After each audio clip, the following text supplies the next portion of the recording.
Let's give Liz a warm welcome.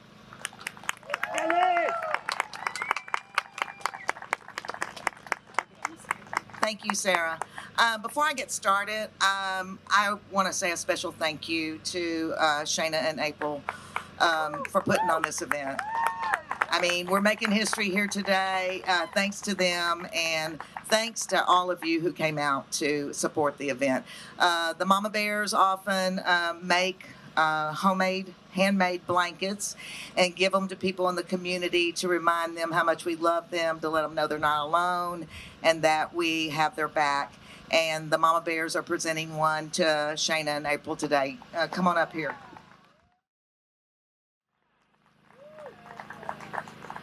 So we love you, we appreciate you, and thank you so much for everything that you do for the community.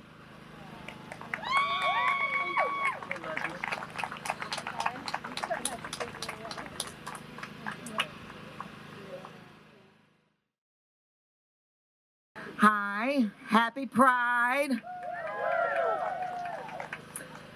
I love Pride events. As a proud mama bear of a gay son, they're especially meaningful to me. And they also give me an opportunity to wear this amazing boa.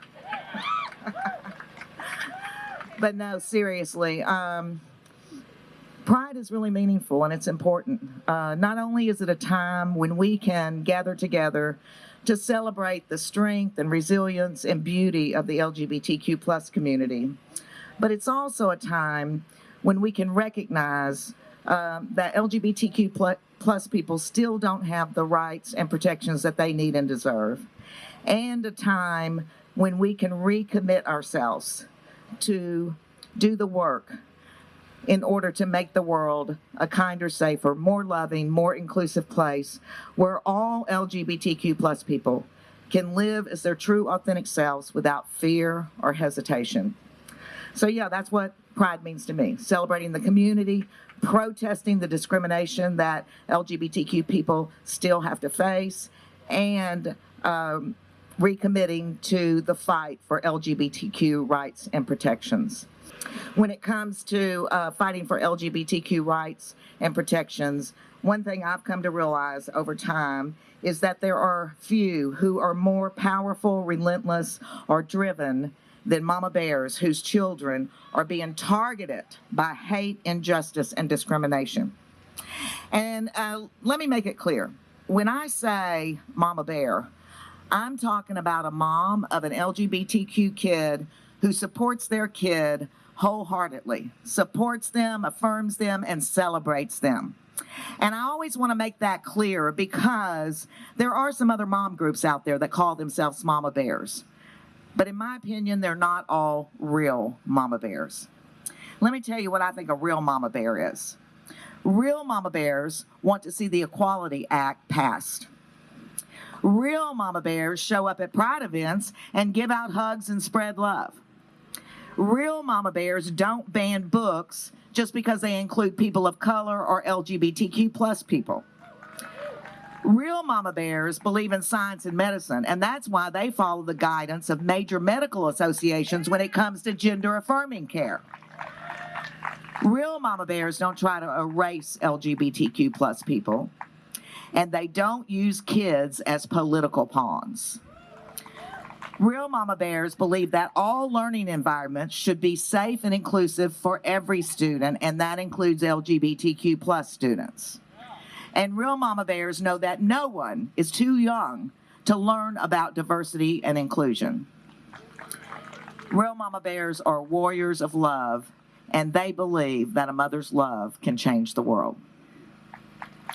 As a real mama bear myself, there is nothing I'm more passionate about than doing what I have, where I am, in whatever way I can to try and make the world a kinder, safer, more loving, more inclusive place for LGBTQ plus people to live and thrive.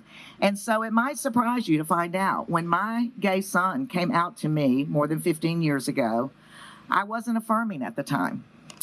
I was leading women's ministry in a Southern Baptist church. I was writing and teaching for conservative Christian women and speaking at conservative Christian women events. So you can imagine it rocked my world when my son told me he was gay, that he had already searched the matter out for himself, that he had concluded that it was okay for him to be gay, to have relationships with someone in the same gender, and that he hoped someday to fall in love and build a life with someone as the same gender. I regret that I first responded out of fear and ignorance. I only knew what I had always been taught. My overwhelming emotion was fear. I didn't know what this meant for my son, for our family, for our relationships with one another. It was really a difficult time for my son and for our family. But I knew my son, and I loved my son, and nothing was more important to me than his well-being. And so I knew that I needed to also search the matter out thoroughly, like my son had, because I wanted to make sure that the position I took would be beneficial to him, that it would be helpful and not harmful. So I decided I was going to do the work, and I was going to dive in and learn everything I could. And I wanted to do it with an open heart and an open mind. Now, that's not always easy, because we have a tendency to gravitate to information that already supports and affirms what we believe. But I kept challenging myself. As a woman of faith, I did dig into the scriptures and study those thoroughly. I had been writing Bible studies, so I knew how to look at original context and, the language differences. I also listened to sermons and commentaries. I read books. I listened to TED Talks. I went to events. I mean, really, I gobbled up everything I could find online, on social media, at the library. I even read the comment sections. And it was a little confusing because, of course, not everybody. Some people were ridiculous. But there were people on both sides of the discussion that made some good points. But I'll tell you what changed my mind, what answered the questions that I had. And that's when I started listening to the stories that LGBTQ plus people were sharing about their own personal experiences.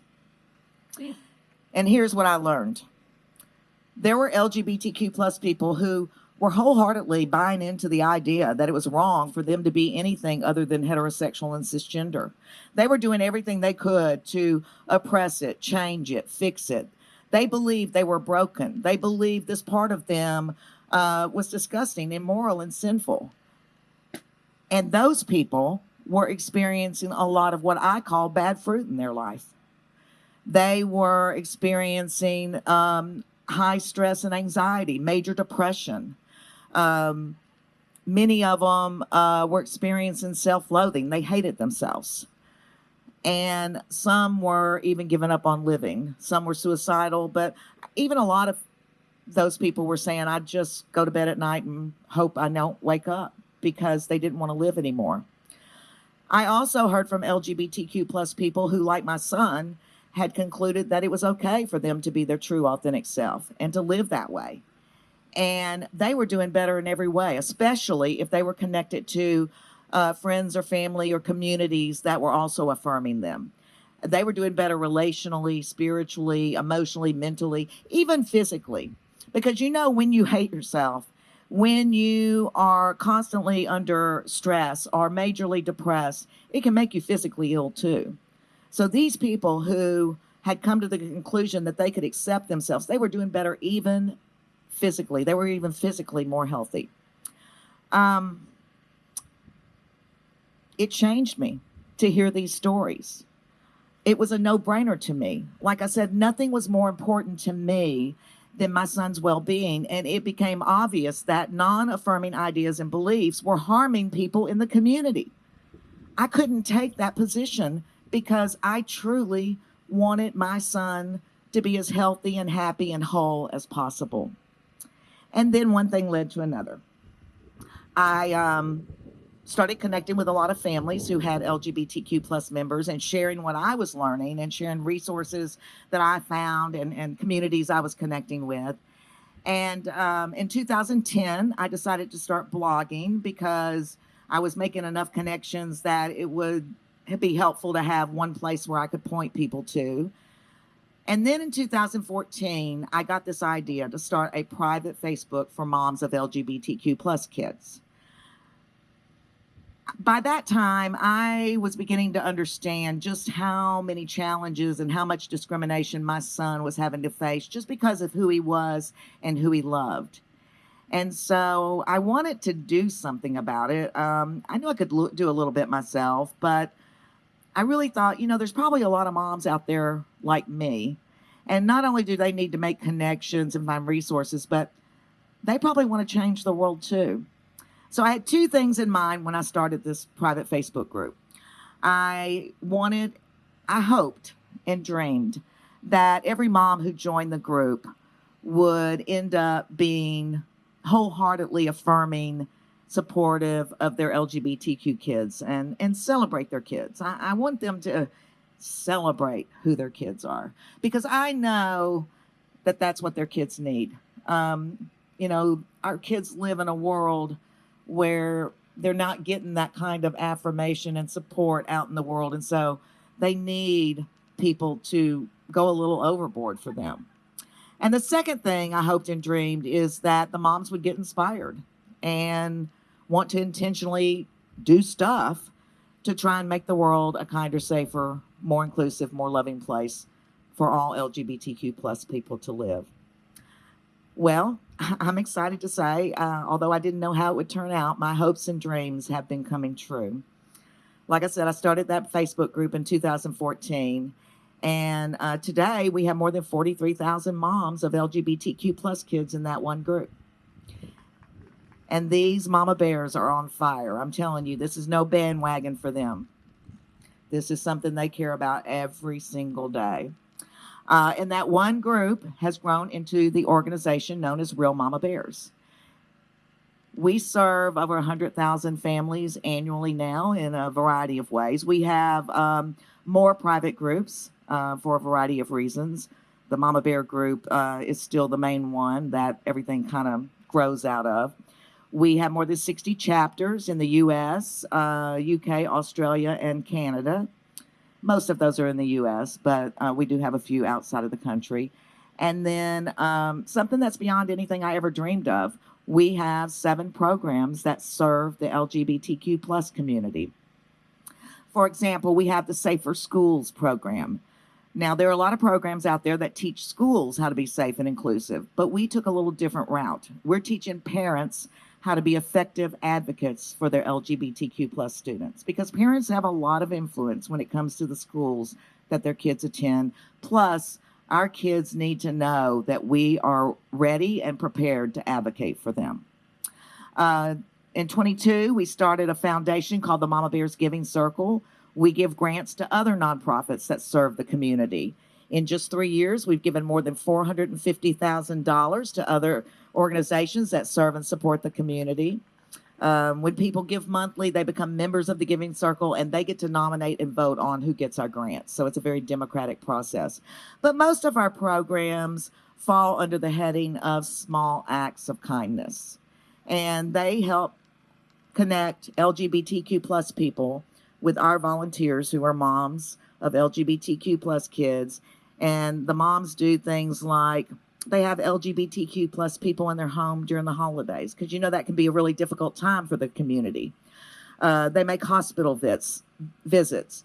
They stand in at weddings when someone doesn't have an affirming parent that will be there on their special day to celebrate, their marriage. They send care packages and make blankets like you saw that they made for Shayna and April.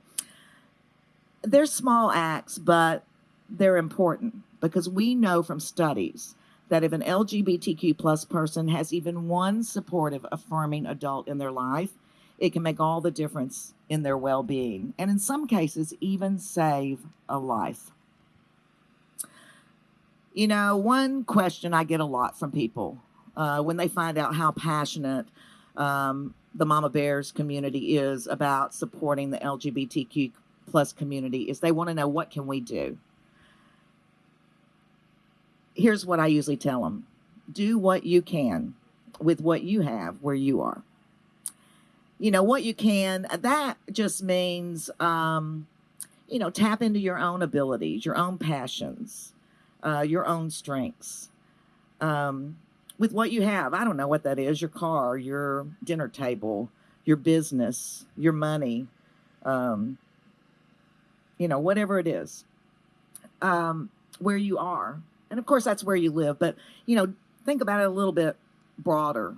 Where your kids go to school, where you shop, um, where your book club meets, where you work out, your place of business. Do what you can with what you have where you are. And I guarantee you, when you start taking, that idea seriously every day, you're going to find a lot of opportunities. Mama bears are doing this all the time outside of our programs. They're doing their own thing, and I love that. One mama bear told me a while back that she wrote some letters to some affirming restaurants in her local area and asked them. I mean, she thanked them for being affirming, but she said, I wonder if you'd go a step further. And she asked them to make their bathrooms non-gendered, and they did. Mama bears tell me all the time about putting out pride decorations during the month of June, and how somebody in their neighborhood will let them know how meaningful that was to them. One mama bear and her family really went overboard. They bought a house in their neighborhood and turned it into a meeting place for LGBTQ plus high school students after school and on the weekends. So, yeah, do what you can with what you have where you are. You really can change the world when you do things like that. One example, maybe my favorite example of someone doing what they can with what they have where they are, is Sarah Cunningham. She's the woman who introduced me today. Sarah's the founder of Free Mom Hugs. And yeah, she deserves that. And one year, Sarah made a homemade button that said Free Mom Hugs. And she went to her local Pride event in Oklahoma City. And everyone that made contact with her, she asked them if they'd like to have a hug. You see, Sarah is really good at connecting with people one-on-one. She's really great at making people feel seen and cared for.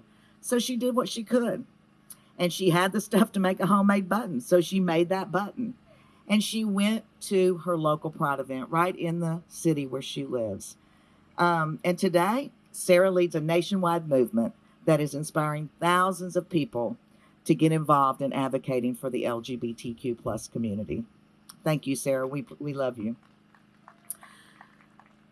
Speaking of questions that people ask me, a lot of times people, especially people who come from families that don't have, affirming parents or siblings or aunts and uncles or grandparents, they asked me, what was it, Liz, that made you change your mind? I mean, why were you willing to entertain the idea that you might be wrong in what you believed? And why were you so willing to search it out with an open heart and an open mind?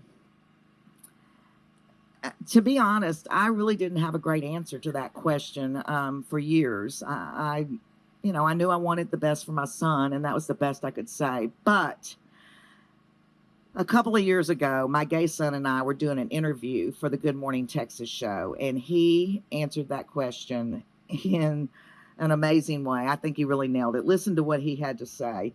The host of the show, Hannah, asked Nick about this because at the time we were there talking about the Mama Bears documentary that had just premiered at the South by Southwest Film Festival in Austin, Texas. And in that film, there are other moms who weren't affirming when their kids first came out, who had become passionate advocates. They were Mama Bears, and they had become passionate advocates for the community too. And so the host said to my son, she said, why do you think your mom and these other moms in this film were able to do the work? Why didn't they just dig their heels in like so many people do and just stick with what they always believed? And my son Nick said this: I think it's the goal to love better. And for us to be able to do that, we have to challenge ourselves. It takes a lot of strength to admit that you might be wrong, but once you can do that and challenge the ways you were raised or the opinions you developed over time and say to yourself, maybe that's not right, that's when you begin to transition from conditional love to unconditional love. And that's what my mom and the moms in the Mama Bear documentary were doing. At first, they felt trapped by a belief they had, and it made their love feel, in that moment, conditional by them and by their loved ones. But once they were able to overcome that, they truly became an example and reflection of unconditional love. Wow, I still get the chills and tears when I think about the words he said that day. Like I said, I think he nailed it. When our goal is to love better, I think we can do things that really surprise us. So what I want to leave you with today is this. Let's all make it our goal to leave here today and to love better so that we can be an example and reflection of unconditional love. Because I really believe when we do that, we can change the world. Thank you. Now go change the world.